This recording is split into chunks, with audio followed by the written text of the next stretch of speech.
मुकुल वासनिक जी, विक्रांत भूरिया जी, अमित चावड़ा जी, तुषार चौधरी जी, राजू परगी जी, अनंत पटेल जी, कांति खरादी जी, जेरेमा वसावा जी, लाल सिंह गमित जी, अर्जुन राठवा जी, stage पे वरिष्ठ नेता, भाइयों और बहनों, आदिवासी भाइयों और बहनों, आप सबका यहाँ बहुत बहुत स्वागत, नमस्कार।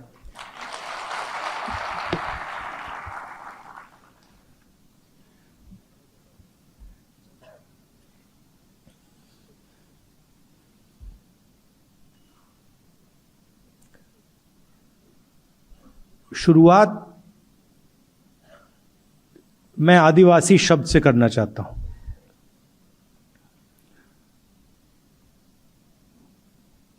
आदिवासी शब्द का बहुत गहरा मतलब है। आदिवासी मतलब ओरिजिनल हिंदुस्तान के जो मालिक थे।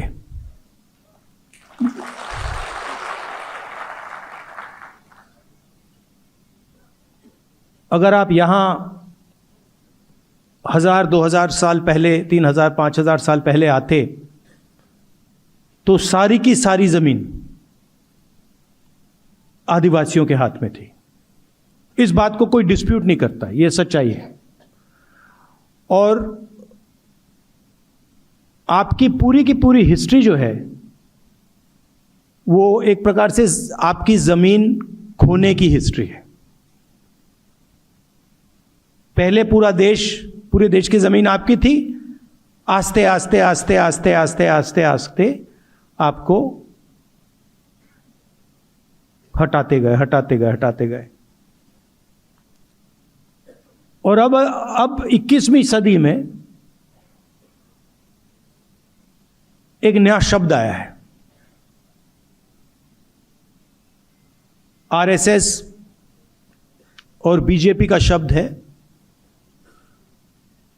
वनवासी। वनवासी का मतलब कि भाई आप ओरिजिनल मालिक नहीं थे। आदिवासी का मतलब यह देश आपका था, इस देश का जल जंगल जमीन आपकी थी। वनवासी का मतलब नहीं, ओरिजिनल मालिक आप नहीं थे, ओरिजिनल मालिक कोई और था। जल जंगल जमीन आपकी नहीं थी, आप तो सिर्फ जंगल में रहते हो। बहुत बड़ा फर्क है। क्योंकि अगर आप आदिवासी हो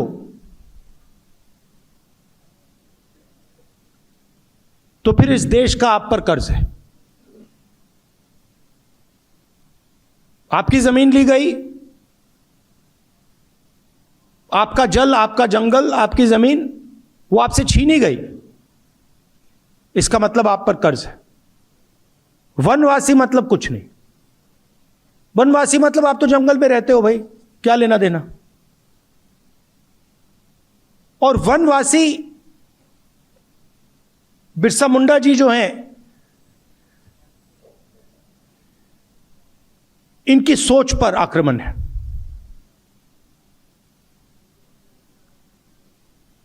किसी ने कहा कि हम कॉन्स्टिट्यूशन की लड़ाई लड़ रहे हैं। ये देखिए, ये कॉन्स्टिट्यूशन। अब आप में से बहुत लोग सोचेंगे कि देखिए, ये जो किताब है ये आज़ादी के बाद लिखी गई है, इसमें हिंदुस्तान के सारे कानून हैं, हिंदुस्तान का जो विजन है इसमें है, हिंदुस्तान के हर नागरिक को एक वोट ये देता है। मगर ये नई किताब नहीं है। इस किताब में हजारों साल पुरानी सोच है।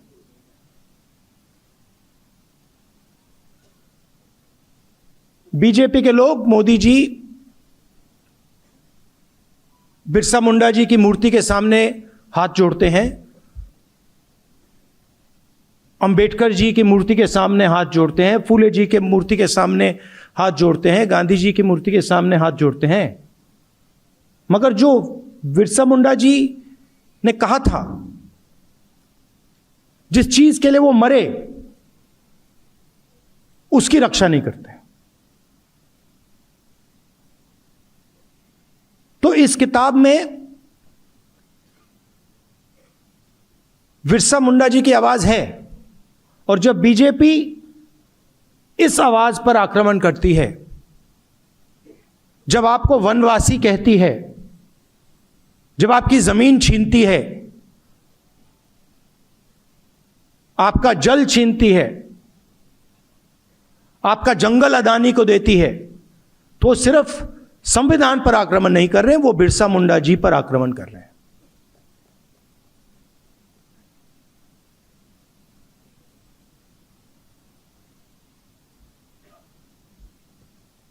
और आजकल फैशन बन गया है, जो एक स्पीकर ने कहा,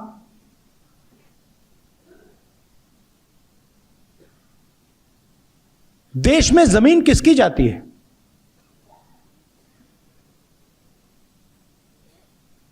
जब भी विकास की बात आती है, सीधा आदिवासी की जमीन छीन लेते हैं। स्टैचू बनानी है, आदिवासी की जमीन छीनो। माइन खोलनी है, आदिवासी की जमीन छीनो, और फिर वापस कॉम्पनसेशन भी मत दो।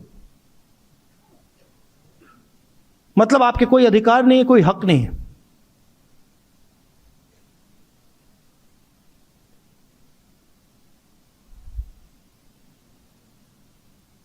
मैं जाति जनगणना की बात करता हूं, और जब मैं जाति जनगणना की बात करता हूं, आरएसएस के लोग, मोदी जी, बीजेपी के लोग मेरे ऊपर आक्रमण करते हैं। मगर जाति जनगणना का क्या मतलब है?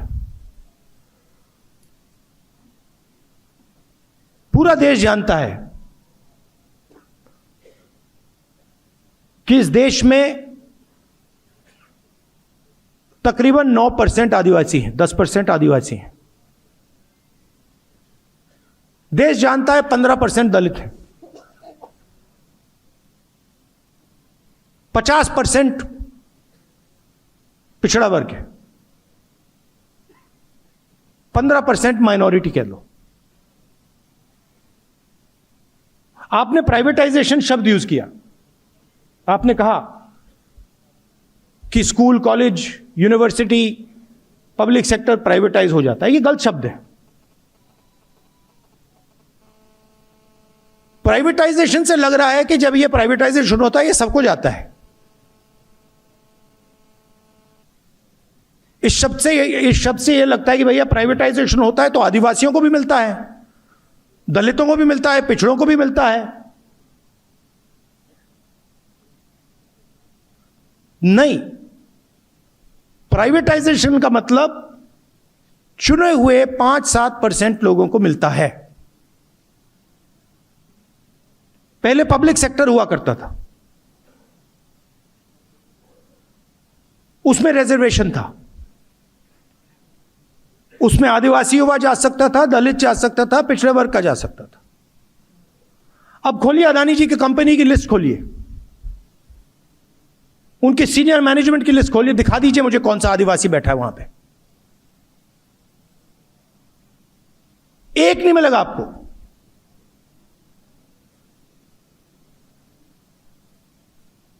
बड़े बड़े ब्यूरोक्रेट्स की लिस्ट निकाल दीजिए। कुछ साल पहले धूमधाम से बजट का रिलीज हुआ, 11 अफसर खड़े थे,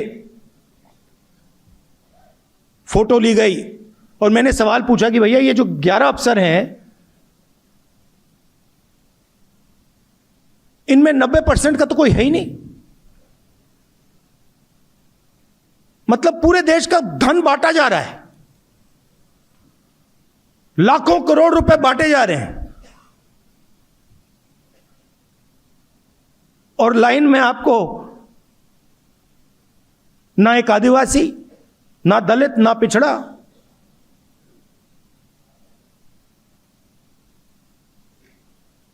कहीं भी देख लीजिए आप, प्राइवेट अस्पतालों की लिस्ट निकालिए, उनके मालिकों की लिस्ट निकालिए, दिखा दीजिए आदिवासी का कौन सा अस्पताल है।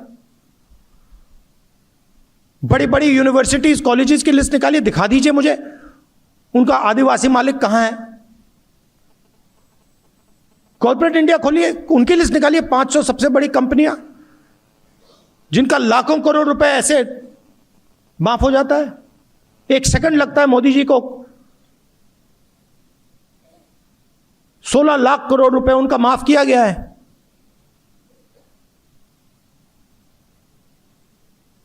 उनकी लिस्ट निकालिए, मालिकों की लिस्ट निकालिए, दिखा दीजिए वहां पे कौन सा पिछड़ा है, दलित, आदिवासी, माइनॉरिटी, कहां है लोग उसमें। तो देश का पूरा धन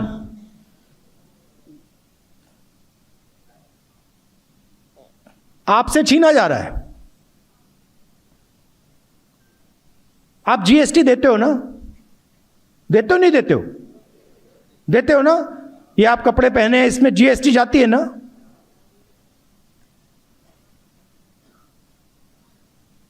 आपने अगर ये शर्ट खरीदी, जितनी जीएसटी उस पर लगती है अदानी जी की भी उसी शर्ट पे लगेगी ना, लगेगी नहीं लगेगी।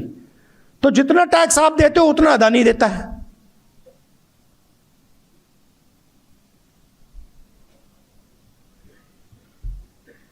उसकी आमदनी देखिए, आपकी आमदनी देखिए।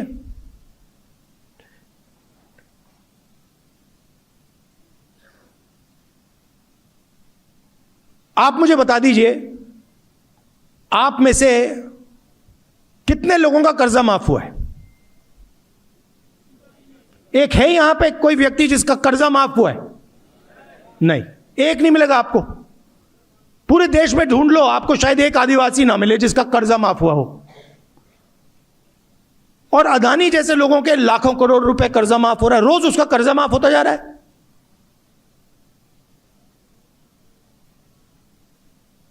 तो जाति जनगणना का मतलब है कि यह पता लगाना, जैसे तेलंगाना में हमने कर दिया है, आदिवासी कितने हैं और देश की संस्थाओं में, ब्यूरोक्रेसी में, कॉर्पोरेट्स में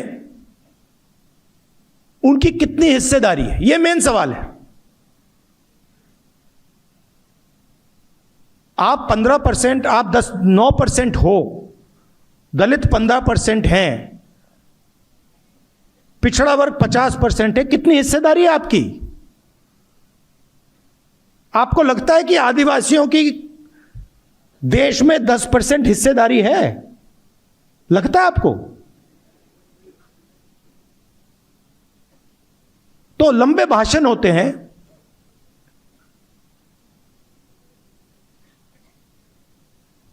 बिरसा मुंडा जी की मूर्ति के सामने ये लोग हाथ जोड़ते हैं, और फिर जब पावर देने का टाइम आता है या धन देने का टाइम आता है,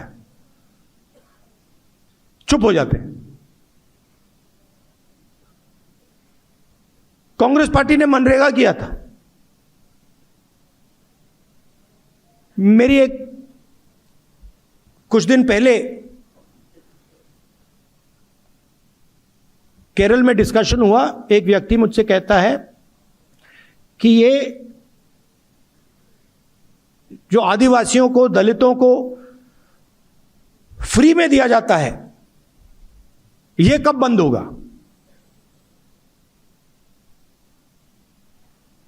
मैंने उसे जवाब दिया, जिस दिन अदानी अंबानी जैसे लोगों को फ्री में माल मिलना बंद हो जाएगा, उस दिन आदिवासियों का फ्री बंद हो जाएगा। मतलब इनको दिखता भी नहीं है।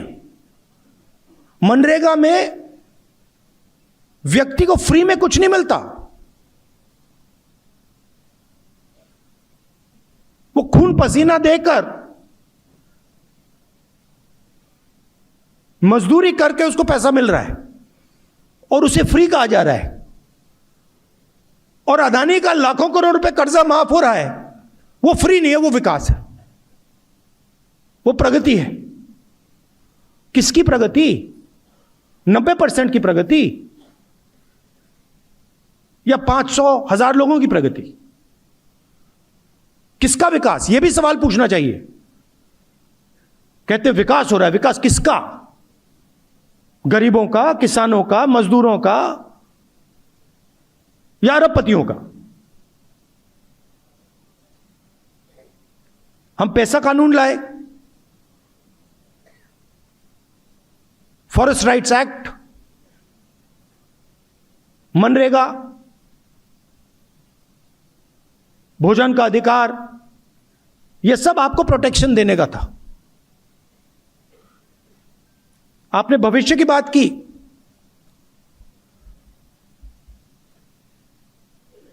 सारे के सारे कॉलेजेस, स्कूल्स, यूनिवर्सिटीज गुजरात में तो सारे बंद कर दिए हैं। स्कूल कॉलेज सब बंद कर दिए हैं, पूरा प्राइवेटाइज कर दिया है। तो इस दुनिया में, इस प्राइवेटाइज दुनिया में आपको शिक्षा कहां से मिलेगी? कैसे मिलेगी? बिना हाई क्वालिटी सरकारी स्कूल, बिना हाई क्वालिटी सरकारी यूनिवर्सिटी, बिना हाई क्वालिटी सरकारी कॉलेजेस आपको शिक्षा नहीं मिल सकती, आपके बच्चों को शिक्षा नहीं मिल सकती।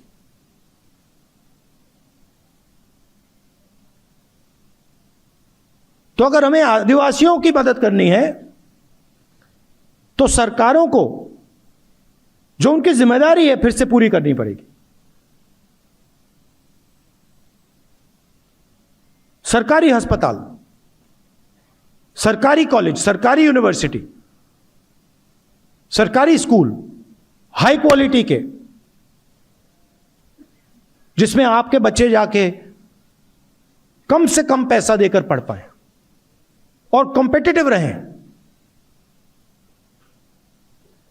मुझे काफी अच्छा लगा कि आप सब मिले और आपने आदिवासी विजन की बात की।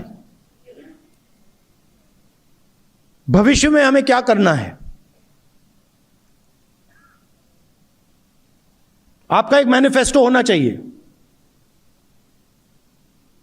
कि हम देश में और गुजरात में आदिवासियों के लिए ये करवाना चाहते हैं और हम करवा के छोड़ेंगे।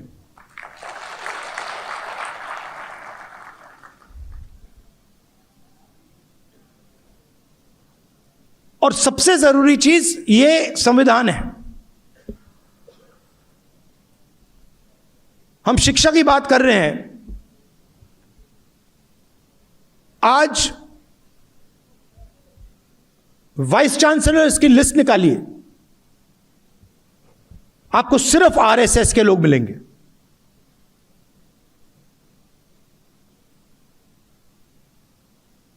सिर्फ आरएसएस के लोग, उनको कुछ शिक्षा के बारे में कुछ नहीं मालूम, साइंस के बारे में नहीं मालूम, हिस्ट्री के बारे में नहीं मालूम, बस आरएसएस की मेंबरशिप है इसलिए वाइस चांसलर बन रहे हैं। और हिंदुस्तान की सारी संस्थाओं को इन्होंने पकड़ लिया है, घुस गए ये। तो आने वाले समय में आप लोगों को भी इन संस्थाओं को कंट्रोल करना पड़ेगा। जब तक आपके लोग ब्यूरोक्रेसी में, पुलिस में, जुडिशरी में नहीं आएंगे, तब तक आपका फायदा नहीं होने वाला है। और यही आपकी रक्षा करता है। और ये लगे हुए हैं, मैं बता रहा हूं, ये लगे हुए हैं इसको खत्म करने में, क्योंकि इस बात को मानने को तैयार नहीं है कि हिंदुस्तान के हर नागरिक को एक वोट मिलना चाहिए।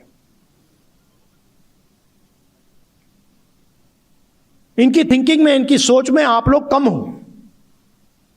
आप लोगों को इस देश में जगह नहीं मिलनी चाहिए। वो कह रहे हैं, खुल के कह रहे हैं कि आप लोग वनवासी हो, आपको जंगल में रहना है। उस शब्द में बहुत कुछ छुपा है। जो जंगल में रहता है उसे अंग्रेजी की जरूरत है? क्या जरूरत है? उसे शिक्षा की जरूरत नहीं। जो आदिवासी है उसको शिक्षा की जरूरत है।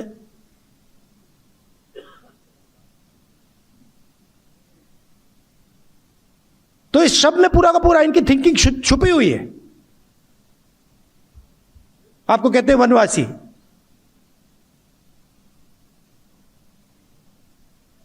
हिंदुस्तान में जंगल बढ़ रहा है, कम हो रहा है?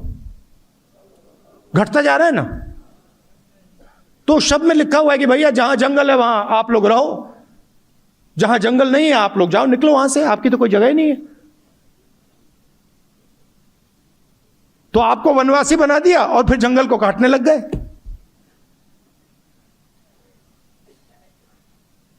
जब जंगल खत्म हो जाएगा फिर आप लोग मजदूरी करोगे।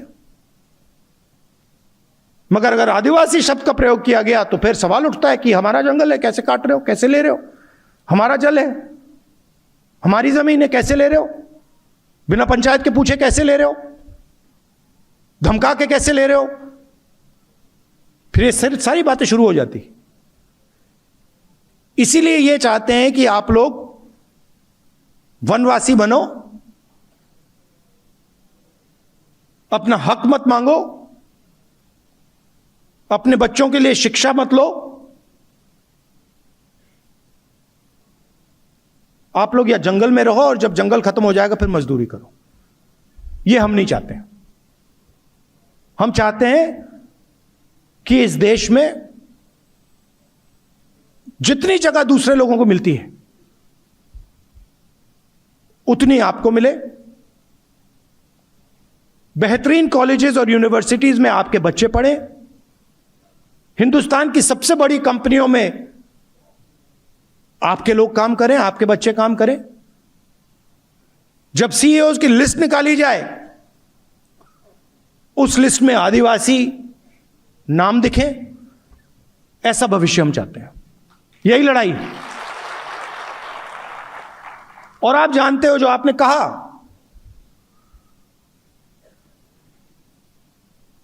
कि मेरे दिल में, मेरे परिवार के दिल में,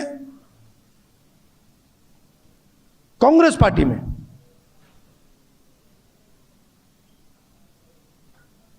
आपके लिए बहुत जगह है, प्यार है, मोहब्बत है। आपने मुझसे कहा, अभी कहा कि आदिवासी एरिया में मुझे यात्रा करनी चाहिए। यह अच्छा सुझाव है। इसके बारे में हम सोचेंगे, देखेंगे अगर किया जा सकता है। आप यहां आए, इतने प्यार से आपने मेरी बात सुनी। देश में नफरत फैलाई जा रही है, हिंसा फैलाई जा रही है। आपने देखा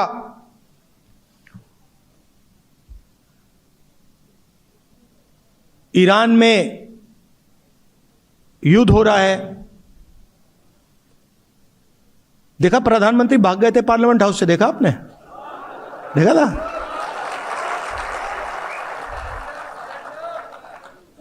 सुना है मैंने 25 मिनट का भाषण किया। मैं आपको गारंटी कह रहा हूं, लिख के रख लो, पार्लियामेंट हाउस में डिबेट नहीं कर सकते।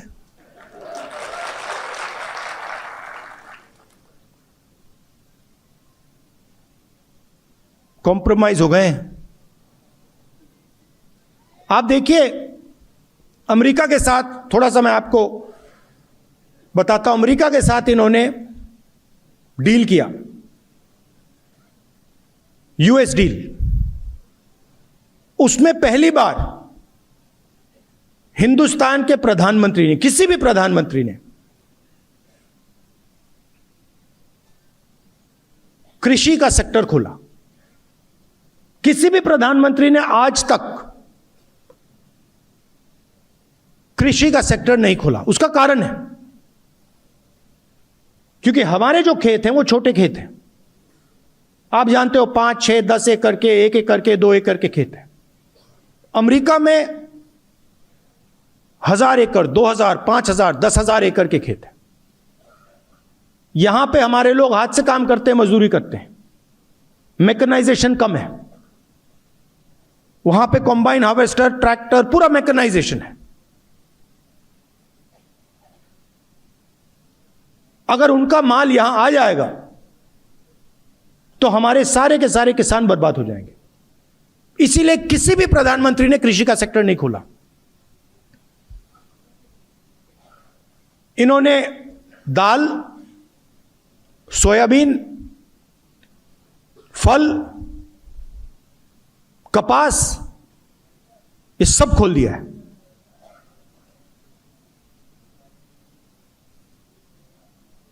चार महीने के लिए नहीं खोलना चाह रहे थे। 4 महीने वो फंसा हुआ था और मैं पूछ रहा था क्यों फंसा है। सरकार के लोग कह रहे थे कि क्योंकि कृषि का सेक्टर नहीं खुलना। हिंदुस्तान का पूरा डेटा जो है, जो इस देश की पूंजी है, आप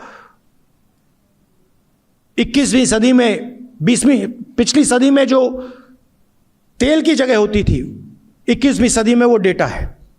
जिसके पास डेटा है उसकी प्रगति होने वाली है। पूरा का पूरा हिंदुस्तान का डेटा नरेंद्र मोदी ने अमेरिका को पकड़ा दिया।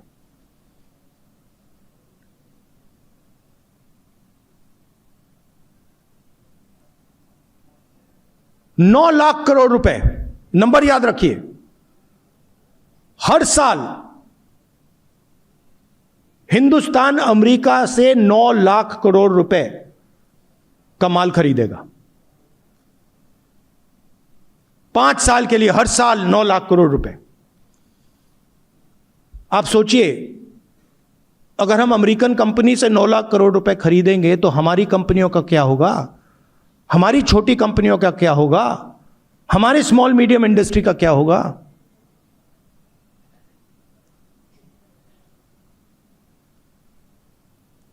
अमेरिका का जो टैक्स था वो 0 कर दिया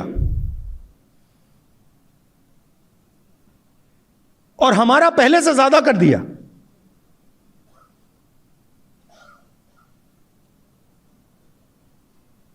और चौथी और सबसे गंभीर बात,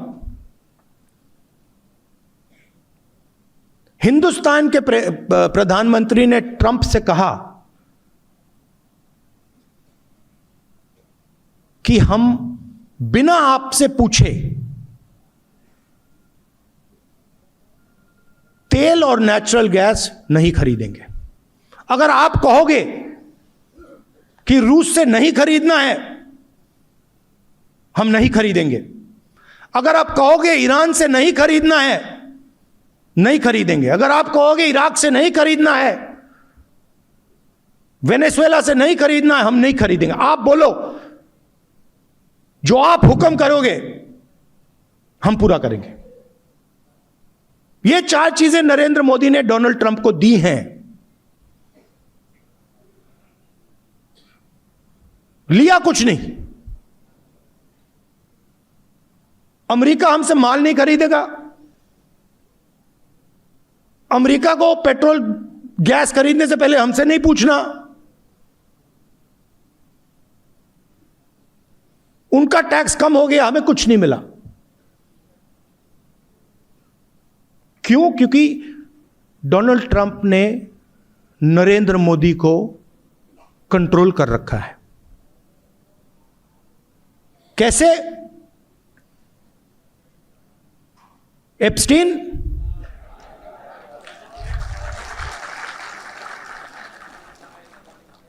वो हैं 4-5 तरीके, मगर मैं आपको सिर्फ 2 बता रहा हूं आज। मैं जानता हूं, एक एप्स्टीन और दूसरा अदानी। और अदानी के बारे में थोड़ा सा मैं आपको समझाना चाहता हूं। मोदी जी और बीजेपी का जो पूरा फाइनेंस का स्ट्रक्चर है, यह अदानी है।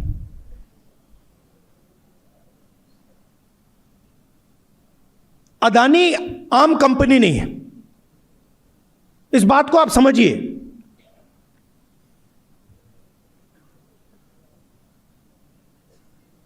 अदानी बीजेपी, नरेंद्र मोदी, इनका स्ट्रक्चर है, फाइनेंशियल सिस्टम है।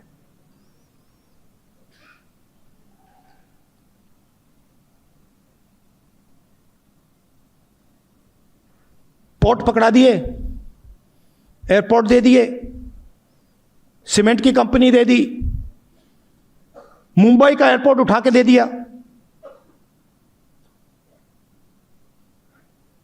Solar power, wind power, infrastructure,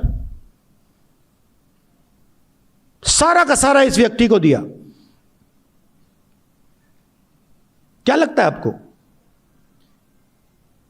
यह काम फ्री में हो रहा है क्या? फ्री में हो रहा है? नहीं, फ्री में नहीं हो रहा।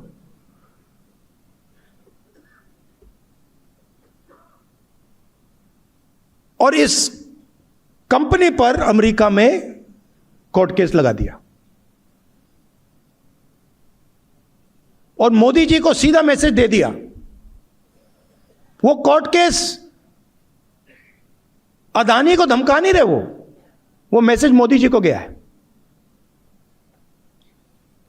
कि ज्यादा उठपटांग की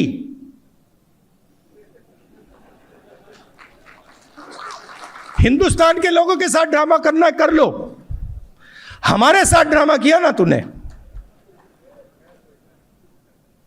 फिर देखना।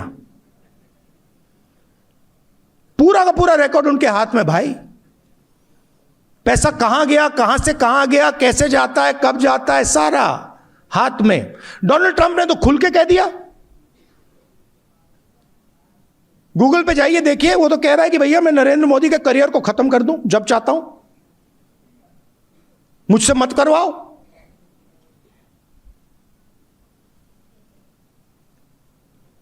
तो कंट्रोल उनके हाथ में है। प्रधानमंत्री 100% कॉम्प्रोमाइज्ड है।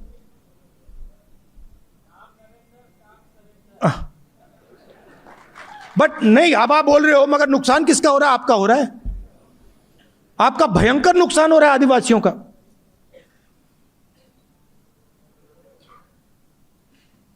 जमीन आपकी जा रही है, जल जंगल आपका सब जा रहा है, कॉलेज यूनिवर्सिटी जा रही हैं, सारा का सारा प्राइवेटाइज हो रहा है। प्रधानमंत्री को पकड़ रखा है। आप उनकी आंख को देखिए, टीवी पे देखिए आप। 25 मिनट का भाषण दिया, अभी दिया।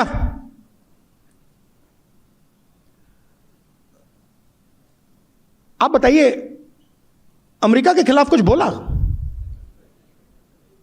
कुछ बोला? एक शब्द बोला?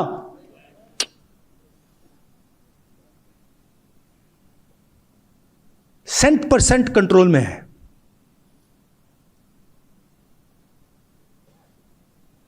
और आप देखते जाओ, जो भी होगा अब वो हिंदुस्तान के फायदे के लिए नहीं होगा, अमेरिका के फायदे के लिए होगा। देख लेना आप, आपको दिखेगा। एक बार बंदा कॉम्प्रोमाइज हो जाता है, आदमी कॉम्प्रोमाइज हो जाता है, फिर बात वहीं खत्म हो जाती है। आप देखना, अब नरेंद्र मोदी जी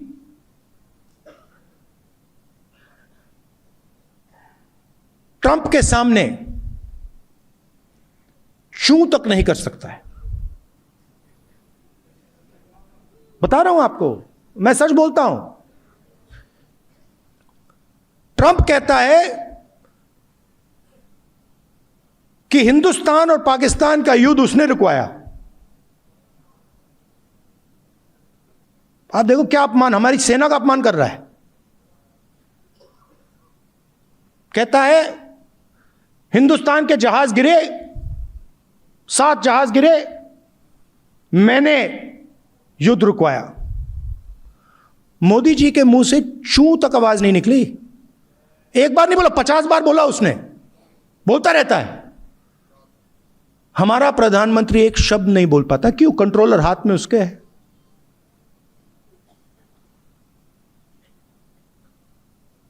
और अंत में जब मोदी जी का कंट्रोल उधर है तो सबसे ज्यादा चोट आपको लगती है, क्योंकि आपका प्रधानमंत्री आपके लिए काम ही नहीं कर रहा है, आपकी रक्षा ही नहीं कर सकता।